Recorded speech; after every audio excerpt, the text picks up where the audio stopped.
มอบหับสัวข่าวโครงการพัฒนาชนบทอยู่เมืองหัวเมืองสนับสนุนโดยน้ำดื่มหัวเสือแขวงหัวพันได้จัดพิธีมอบหับสัวข่าวการก่อสร้างปูอย่าง2สั้นเส้นทางเลขที่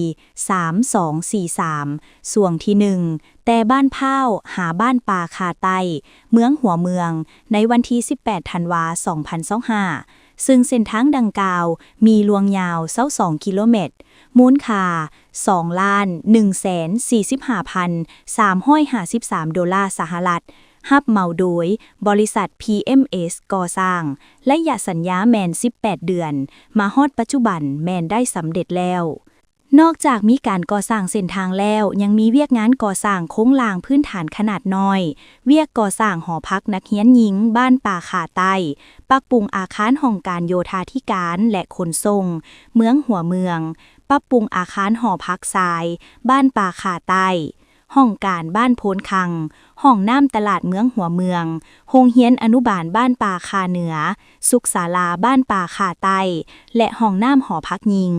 สำหรับมาตรฐานของทางชนบทเป็นทางประเภท5ของกฎหมายทางหลวงหน้าทางกว้าง 4.5 เมตรหา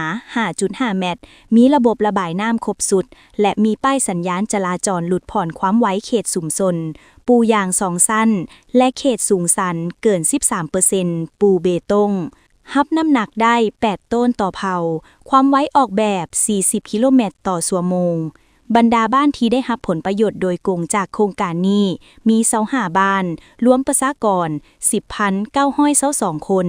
การกวดกามอบหับครั้งนี้โดยมีผู้เข้าร่วมจากต่างหน้าห้องว่าการปกครองแขวนหัวพันห้องเจ้าเมืองหัวเมืองห้องหัวหน้าแผนกโยธาธิการและขนส่งพร้อมภาคส่วนเกี่ยวของเข้าร่วมความซื่นใจมีหน้าตาเป็นแบบใดหน้าตาซื่อๆแต่เห็นแล้วซุ่มซื่นหัวใจน้ำบ่น้ำดื่มหัวเสือคุณภาพเหรียญคำระดับสากลตื่มความซื่นใจห่วงใยทุกเวลา